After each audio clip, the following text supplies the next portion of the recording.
Hello everyone! Welcome back sa aking channel. Ayan, magluluto na naman tayo ngayon ng isang masarap na recipe.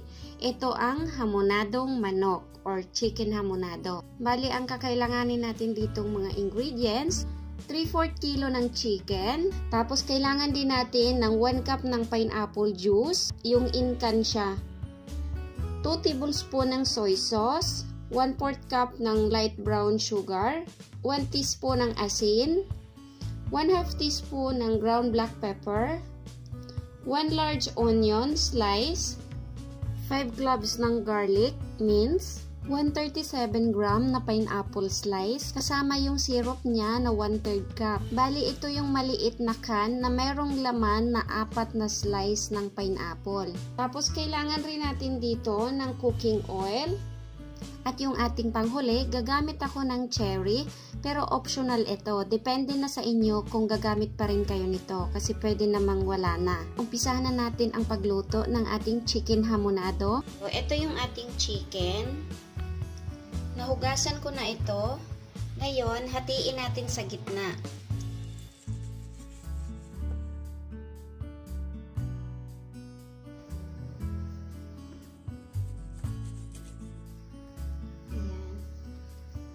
Ngayon, i-marinate na muna natin ito. So, kailangan natin siyang i-marinate ng at least 1 hour. Pwede ring overnight kung hindi madalian yung recipe nyo. Bali, unahin natin dito paglagay yung ating soy sauce, ground black pepper,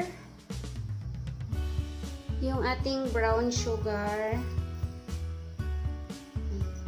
yan yung asin natin, tapos yung pineapple juice na 1 cup. Yan, ibuhos natin lahat dyan. Yan.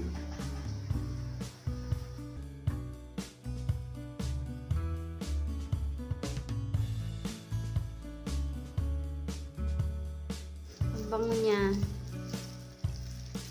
Amoy na amoy ko yung pineapple juice. So, ngayon, i-marinate natin to ng 1 hour. Tatakpan natin ng cling wrap.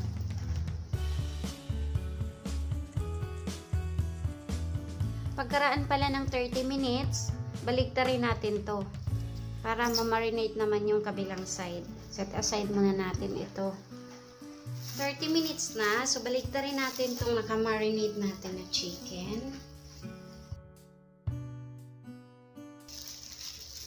So, yung kabila naman, 30 minutes. Para manuot sa laman ng chicken, yung lasa. Takpan natin ulit ng cling wrap. Ibalik ko lang yung nilagay ko kaninang cling wrap. Ayan. Meron ng 30 minutes ulit. So, iprito na natin to.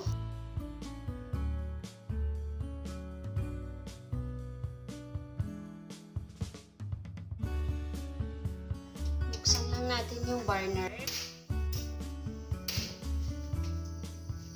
Kailangan muna nating i-preheat yung ating cooking pan bago tayo maglagay ng cooking oil. Ilagay ko na yung cooking oil. Prito muna natin lahat yung marinated chicken. Mainit na yung ating cooking oil. Ilalagay ko na yung marinated chicken.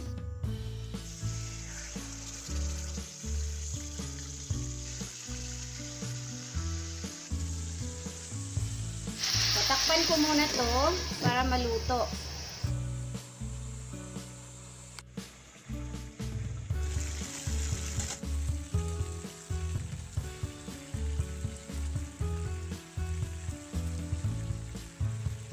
Para siyang sunog tingnan.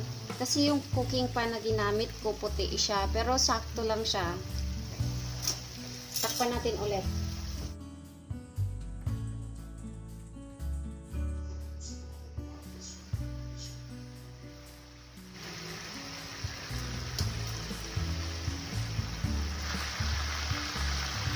Sobrang bango ng amoy.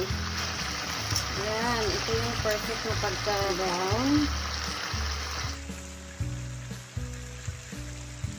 Turn Turn off ko na yung ating apoy para lutuin naman natin to gamit yung sauce na pinagmarinita natin. Okay, so hanguin ko muna to. Ayan o.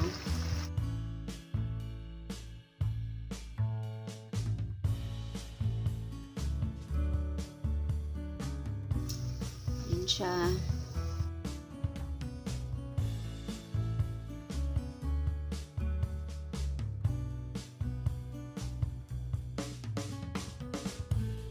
Preheat natin ulit yung ating cooking pan.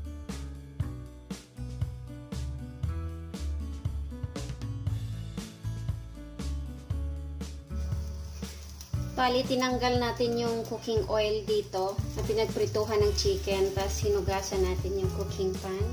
Yung gagamitin nating oil dito, yung pinagprituhan ng ating manok, kabango yung mantika na yon.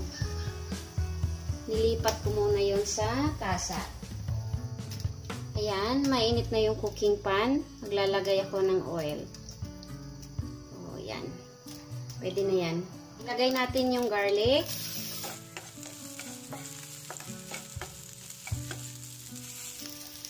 Isunod ko na paglagay yung sibuyas. Ayan. Bango siya kasi yung gamit nating mantika, yung pinagprituhan ng ating marinated chicken. So, nandun yung amoy. Hindi masyadong kita yung mantika nitong white na cooking pan. Ayan. Medyo nag-golden brown na yung ating garlic. Ilalagay na natin yung ating pritong manok. Ayan siya. Yummy.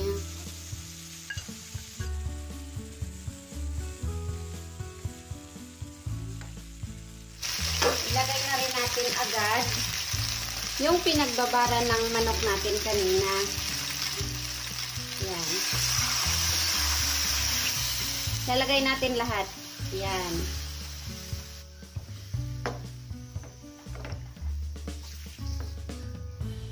Yung syrup ng pineapple slice. So, andito pa siya. Ilalagay ko na rin. Ayan. Ito, mamaya na to. Pakuluin natin to. Bali, wala na tayong ilalagay dito. Yan na lahat. Kasi yung salt natin nandun na rin at saka yung soy sauce doon sa pag-marinate. So, antayin na lang kumonti yung sauce ng ating hamonado.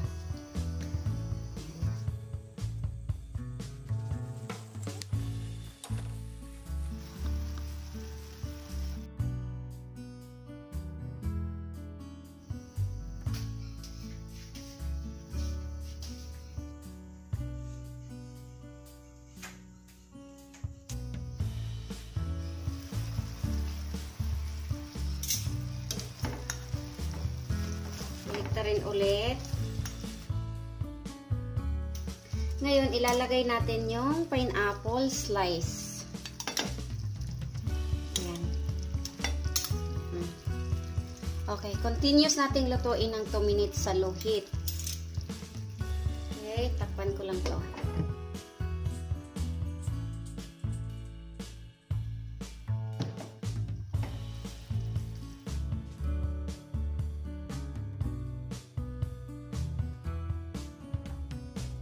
Lagyan natin ng konting sauce, yung pineapple.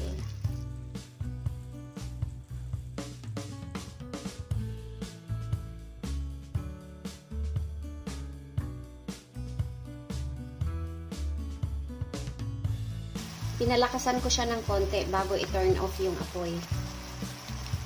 Ayan, para mas kumunti yung sauce. Tsaka para mag-brown talaga yung chicken.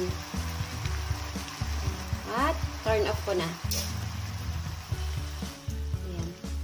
Tapos, lalagay ko na sa serving plate. Okay?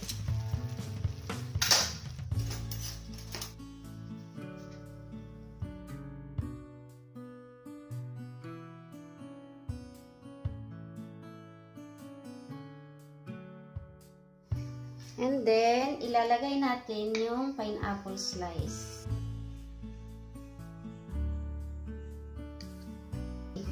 Ngayon, maglalagay tayo ng sauce. Kasi meron ako dito, ayan. Nandito lahat ng lasa.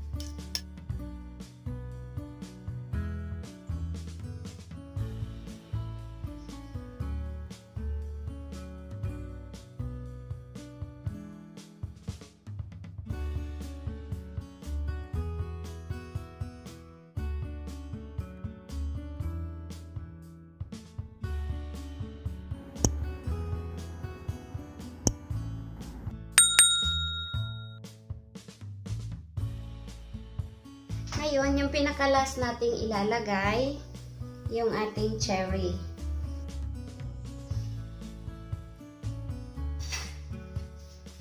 Ito na yung ating chicken hamonado. Masarap talaga siya, as in. Tinikman ko yung sabaw. Sobrang perfect yung lasa niya. Yung cherry, optional lang siya. Kung wala naman kayong cherry, okay lang naman na hindi lagyan.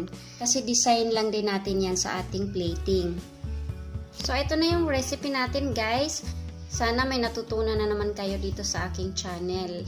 Ay, yung recipe na to, perfect ito pang Pasko. Pasko or New Year. Bagay na bagay to.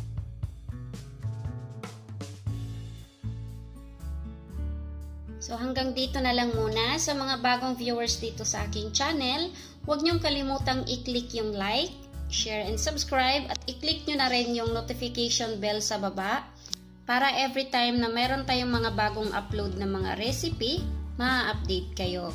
Maraming salamat!